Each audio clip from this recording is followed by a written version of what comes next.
President Karzai, welcome back to the United States. Thank you very much. Happy to be with you. Let's talk about your meeting you just had moments ago.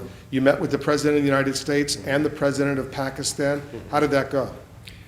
Both meetings went very well. Did you have a three-way meeting, the three of you? No, we didn't have a three-way meeting. We had a three-way photograph taking. Just a photo opportunity? Just a photo opportunity. Why not a meeting?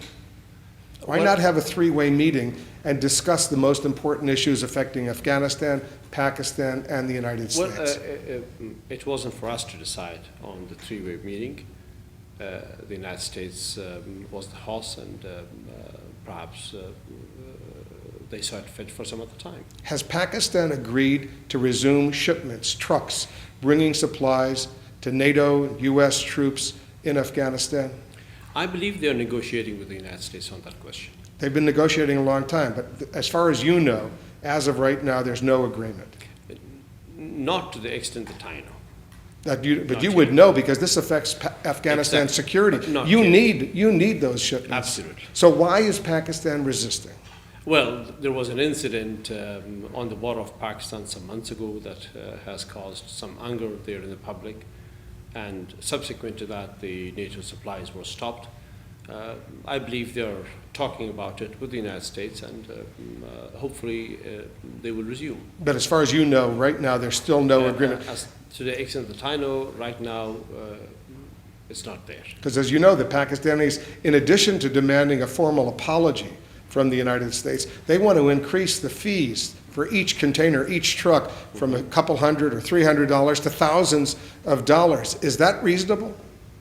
Well, I can't pass judgment on the fee that Pakistan is asking for the transit of goods, but that is an issue, yes. Because you met privately with President Zardari yesterday, right? Yes. Did you raise this issue with the Pakistanis? No, we didn't raise this issue. We raised the issue in general, not in the specifics. But this affects your security. Not in the specifics of the amounts per truck. But you told him you need these trucks to bring supplies in. He understands your position. Absolutely. Does he also know how concerned you are about the protection Pakistan is providing the Haqqani network in Pakistan, which is killing Afghans, Americans, NATO troops? Well, Prime Minister Gailani will be visiting us in about a week's time in Kabul, and we are supposed to be discussing all the issues that are of importance to both countries. Among those issues, on top of those issues, of course, is the issue of terrorism and the damage that it does to both countries, and the need for us to work together to find ways out. But you believe elements of the Pakistani military intelligence and the Pakistani government are protecting terrorists from the Haqqani network? Well, we are in a dialogue with Pakistan. We hope that this dialogue will move forward to result in the removal of the terrorists from Pakistan, and the consequences that these terrorists have for both Afghanistan and Pakistan. So we're working towards a constructive relationship with Pakistan in all these areas. You know, Mr. President, you and I have known each other for many years. We go way back. You're being very diplomatic, aren't you? Well, Pakistan is a neighbor of ours, and we have begun a dialogue with them. And the dialogue is quite ahead now in seeking solutions to the problems that we have.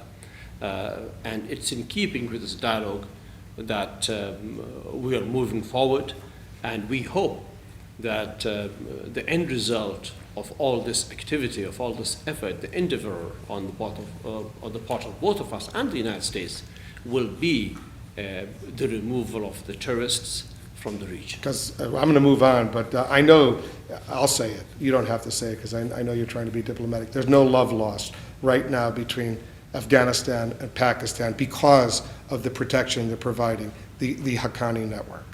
Well, there's no doubt that Haqqani network is in Miramshah, that the Pakistani government would not deny, that there are other sanctuaries as well there across the border that the government of Pakistan will not deny. But the difference is today that we are talking about these issues more openly, and in a friendlier environment than ever before. And it's in keeping with this new environment that we hope we can find solutions. One historic footnote. Do you believe they were protecting bin Laden in Abbottabad? Well, he was killed in Abbottabad. Now, whether he had official protection is something I can't tell. What do you think? Really difficult to say one way or the other. But where he was, how could he have been without some knowledge of him? That's what a lot of people suspect. All right, let's talk about U.S.-Afghan relations. And right now you've had some successful, I think, meetings with the President of the United States. But a lot of Americans, as you know, and you look at American public opinion polls, they're concerned that they want the U.S. out of Afghanistan. About 70% say it's time for the U.S. to come home. The U.S. is spending, to keep 90,000 troops, $2 billion a week in Afghanistan, $100 billion a year. Why is this money well spent? We have already agreed on a process of transition to Afghan authority, whereby Afghanistan will be looking after itself and after its security and the defense of the country almost entirely by 2014, and that's also the time that the American forces and other forces will withdraw from Afghanistan. That transition and the eventual withdrawal in 2014 of the US forces and other NATO forces from Afghanistan is good for Afghanistan and good for our allied countries. Today we discussed that. We have finalized plans. So 2014 will be a year in which the United States will not be spending as much money in Afghanistan as it is spending today. It will save money, and we will be providing security ourselves. But for another 2.5 years, until the end of 2014, there will be thousands of American troops in Afghanistan. Yes. And that will be expensive. It will be expensive like it was in the past 10 years.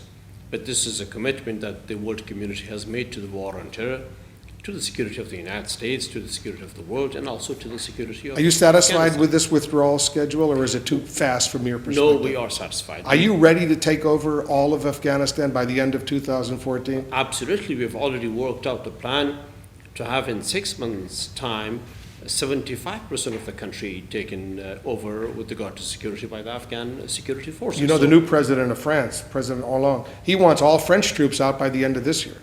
And we support that. You're ready for that? Absolutely. Not only ready for it, we support it. It's a good move. The chairman of the U.S. House and Senate Intelligence Committees, they recently were in Afghanistan. They came back, Dianne Feinstein, Mike Rogers. They said the Taliban is stronger now than it was a year ago. Well, I don't like to contradict Senator Feinstein, but if that suggests that the Taliban will come and take over Afghanistan, no. Afghanistan has moved far enough not to be reversible to those days of the Taliban. They had a major takeover. show of strength in April when they launched that attack in Kabul. That's a terrorist attack. That's not, But that's a Taliban. but that's not a show of strength. That's a terrorist attack. So is the Taliban more. stronger now than it was a year ago? To put it in answers yes or no, you will not project the real scene in Afghanistan. Let me put it this way, that the Taliban may have the ability to launch attacks, to explode IEDs, to send suicide bombers, but for them to come and take over the country and take it backwards, no. Afghanistan has moved forward, and Afghanistan will defend itself. And the progress that we have achieved, the Afghan people will not allow it to be put back or reversed. Are you ready to bring the Taliban into your government, to negotiate a peace deal with the Taliban? Absolutely. We have been working on the peace deal for a long time now, and with quite a heavy dedication and perseverance. We will continue the peace process with the Taliban and with the government of Pakistan, with our allies as well. This is something that the Afghan people want, and this is something that we have as an obligation towards the Afghan people to do. But do you really believe the Taliban will ever accept equality for women, women's rights, education for girls in Afghanistan? Do you believe the Taliban would accept that? Well, see, we have to divide the Taliban into categories. Those Taliban who are poor Afghans who have been forced out of their homes by circumstances or by events beyond their control, they are willing to come back to their own country and participate in the social life. And let of girls go to Afghanistan. school? Absolutely. And they have not said to us so far, we've been talking to them, that they have a condition of girls not going to school or of the constitution not being democratic. No, that has not been said. But those who are part of Al-Qaeda, part of terrorist networks, with those elements or such elements, we are not talking. Where does the leader, the former leader, who's now in exile someplace, Mullah Muhammad Omar, are you ready to work with him?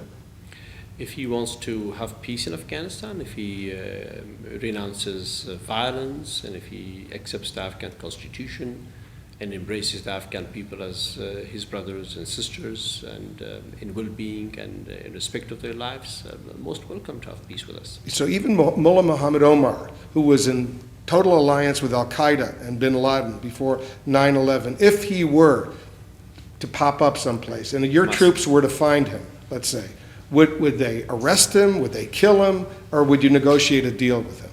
Well, we are talking of peace. We are not talking of arrests or of killing. Even Mullah Muhammad Omar? We are not talking of that. We are talking of peace for Afghanistan. We are talking for stability and security for Afghanistan. And we would give all those Afghans, let me repeat, all those Afghans, whether Taliban or other groups, who are not part of Al-Qaeda, who are not part of any terrorist network, who are not inimical to their own country and people, they are welcome. But if they are part of those categories of terrorists that I just mentioned, no. John Kerry, the chairman of the Senate Foreign Relations Committee, you met with him recently, he just came back. He said one of the biggest issues is going to be after 2014, after all U.S. NATO troops are out. He told the National Journal, he said, the basic issue will be, do our troops have the immunities they need to operate? You don't want them subject to Afghan law. Will U.S. troops who are helping you after 2014 be subject to Afghan law? This is, I know, a very important issue for the United States, but this is also a very important issue for the Afghan people. If a U.S. soldier, like the one who went into a village and killed 17 people, including a pregnant woman with her baby, a killing like that, do you think is immutable? Can you give immunity to someone like that? But if there is an accident along the way, and if it is not intentional and by way of a mishap, that's a different issue. So this is a difficult issue. I understand the U.S. position on this, but I hope the United States, its Congress, its government, will also understand the Afghan position and the Afghan view on violations of this nature. Because I can tell you the U.S. military won't stay in Afghanistan to help you if they're subject to Afghan law. Well, we will talk to them about all these issues. We'll put across the Afghan sensitivities and reasons for that. And I'm sure we'll also hear the U.S. side as to what it is that they're seeking. We will try our best to reach a compromise where Afghanistan's lives and laws are respected, where also the United States finds it easy to work in Afghanistan. Because there's a 10-year strategic partnership agreement from 2015 to 2024, and this is going to be a sensitive issue. But I hear you saying there's no agreement yet. There is no agreement on this yet. On this sensitive subject. This is going to be discussed in the security agreement. Here's what's very alarming. American troops, they go into the Ministry of Interior in Kabul, and Afghan troops assassinate them in the back of their heads, wearing Afghan military uniforms. And this is happening. It's happened on several occasions now. This is something that shocks Americans because they're there to help you. Yes, these are incidents. You have them within the U.S. troops as well. Incidents like that take place. But they're very alarming, and they seem to be increasing these incidents. A fellow soldier taking against another fellow soldier. That is something that can happen anywhere. It happens in Afghanistan. It can happen in the United States or elsewhere. Should you apologize for this to the American people, the American government? These are incidents, and as far as the Afghans are concerned, if something wrong is committed by an Afghan, and we feel that is wrong and has negatively affected our U.S. allies, definitely. But in the same vein, we would also expect that the United States would apologize for mistakes that are made in Afghanistan. The U.S. has apologized. For civilian casualties, for the killing of the innocent in Afghanistan. So reciprocity is very important. That shows respect to both sides. Corruption. The Department of Defense in Washington recently issued a statement saying that corruption was among the long-term and acute challenges facing Afghanistan right now. We see these reports of millions, hundreds of millions of dollars disappearing. What's going on? How bad is the corruption? You're familiar with this. Well, if it's hundreds of millions of it, it's not ours. Who's stealing all this money? We don't have hundreds of millions. It's the contractual mechanism that the U.S. applies in Afghanistan, and we don't give those contracts. Those contracts are awarded by the United States government. But you acknowledge there is corruption. Sure. I'm not saying there isn't. I'm saying who is party to what in this whole affair. The part of corruption that is that of the Afghan government, we fully take responsibility for, and we must work with immense dedication, especially after 2014, to have it eradicated, because that's going to affect our future livelihood and well-being. But the part of corruption that is not ours, that we have nothing to do with, but that we are affected by, is the responsibility of our international friends, including the United States, to address and to work together with us to find ways out of. I was shocked recently when I heard that you denied permission to an American congressman, Dana Rohrabacher, a member of the House Foreign Affairs Committee, a subcommittee chairman. He was with a congressional delegation about to fly from Dubai into Kabul, and you said you're not going to let this democratically elected congressman into your country. Why? A democratically elected congressman of the United States of America should not be talking of an ethnic divide in Afghanistan, should not be interfering in Afghanistan's internal affairs, should not be asking the Afghan people to have a federal structure as against what the Afghan constitution has asked for, should not be speaking disrespectfully about the Afghan people or the various ethnic groups in Afghanistan. If an Afghan did that from Afghanistan, how would you react to him in America? So you're not going to let him back into your country, Dana Rohrabacher? Definitely not. Ever? Till he changes his stand, till he shows respect to the Afghan people, to our way of life, and to our constitution. No foreigner has a place asking another country to change their constitution. Have we ever asked the United States to change its constitution? Even after all that America has done for Afghanistan? But that doesn't give you the right to play with our lives. And you think he's that dangerous to you? Or not dangerous. It's a matter of principle. International relations are based on certain principles. We are not America. We are Afghanistan. But there is a concept known as freedom of speech. The freedom of speech is good. We respect that. But the freedom of speech with regard to other countries is another issue. He has freedom of speech within the United States. We have freedom of speech within Afghanistan. But if an Afghan member of parliament stood up and said the United States should be divided in 5 different regions, would you accept that? We're out of time, but I have a couple of very quick questions with very quick answers from you. What do you think of President Obama? Good man. How's your relationship with him? Very good. What about with Mitt Romney? Mr. Romney I know for quite some time now. When he was the governor of Massachusetts, he was very kind to receive us in Boston. We together went and attended a university program. This was a long time ago. This was about 6-7 years ago. No, he was governor back in the 90s. No, not 90s. It was 2003 or 4 when he was the governor. Yes. So I know him very, very well. Quite a capable person, and he was in Kabul 2 years ago. We met with him there too. It's for the American people to elect their president. So you like them both? I like them both. I have worked well with both. Do you ever think about a movie starring Ben Kingsley as Hamid Karzai? Ben Kingsley, the person that played Gandhi, he's a great actor, and I would be very happy and honored if he took that role. Mr. President, thanks very much for joining us. Thank you very much. Good luck to you. Good luck to the people of Afghanistan. Thank you. We're counting on you. Thank you, sir. Thank you. Thank you. All the best. All the best.